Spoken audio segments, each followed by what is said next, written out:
Hello? Good, good. And you? The last name is my married name, my name now, Leone, Leone. And Carroll is 2 R's and 2 L's.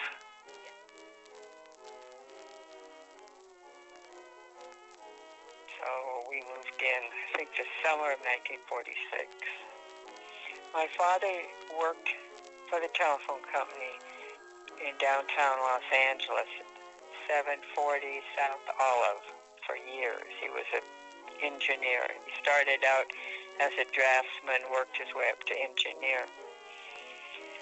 And so he drove from San Fernando to downtown LA every day, and he drove over Bunker Hill.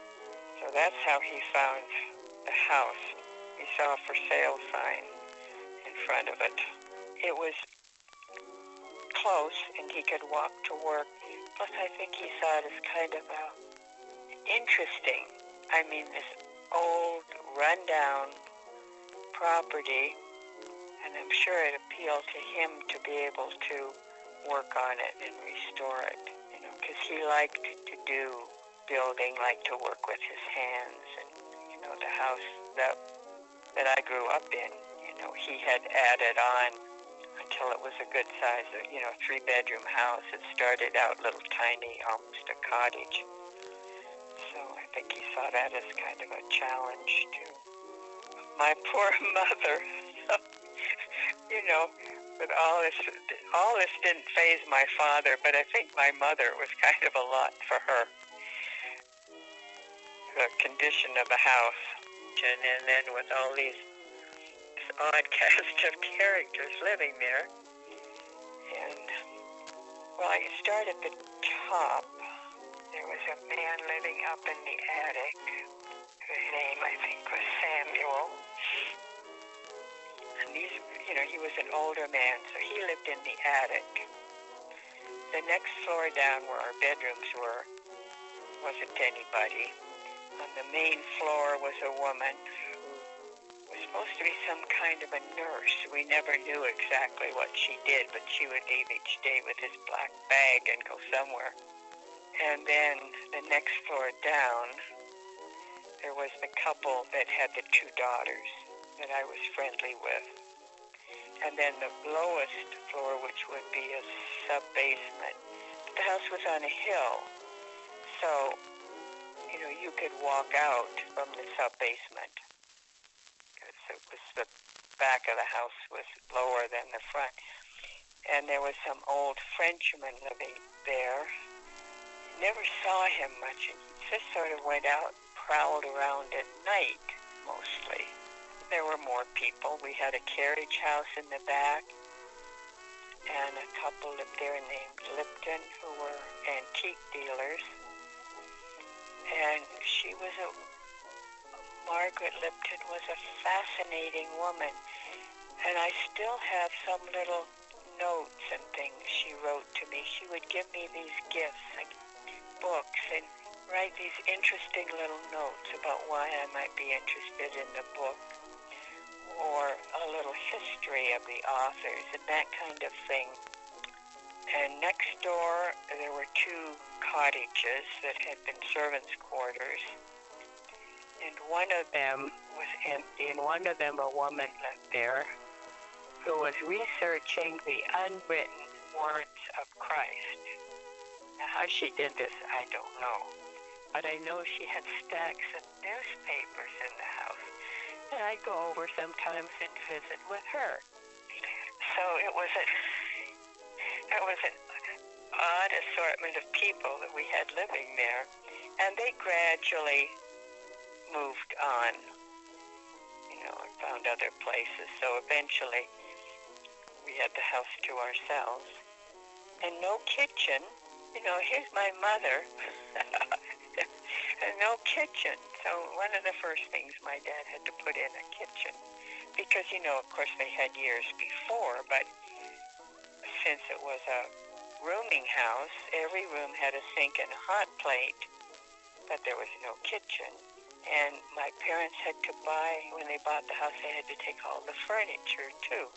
So they had this house of furniture, although there were some nice antique pieces. My father, he always named our houses. In San Fernando, it was Rancho San Fernando. When we moved into the Hildreth Mansion, it was on Hope Street, and it was at the crest of the hill. So it became Hopecrest. 357 South Hope. And it was Los Angeles 13, I think, when they had zones, not zip codes. But this is, what they tackled, and they had it pretty well restored when the city came along and took it over.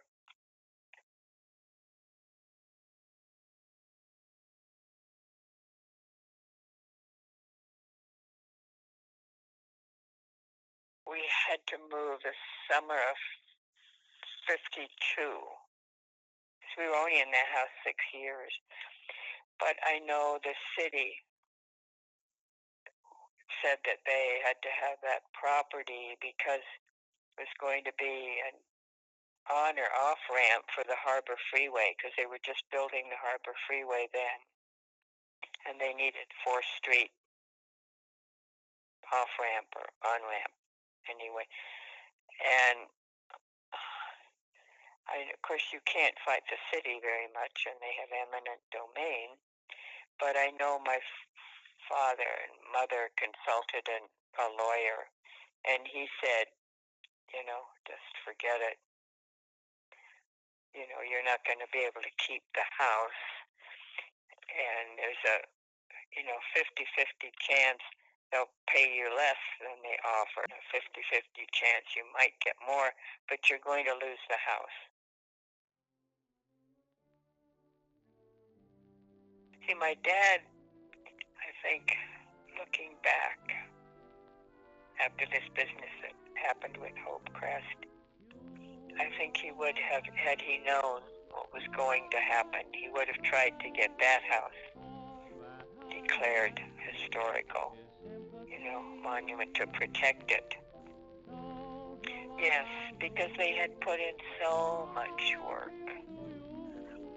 Kind of blood, sweat, and tears. They did everything themselves.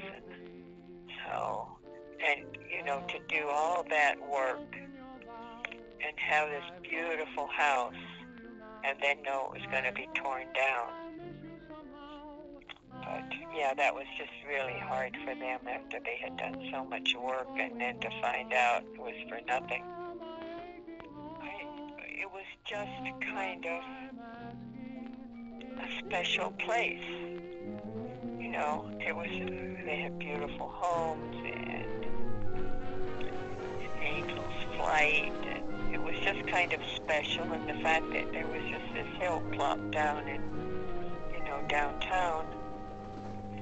And I think a lot of it is kind of nostalgia. People look back on how things were, and sort of regret them being gone.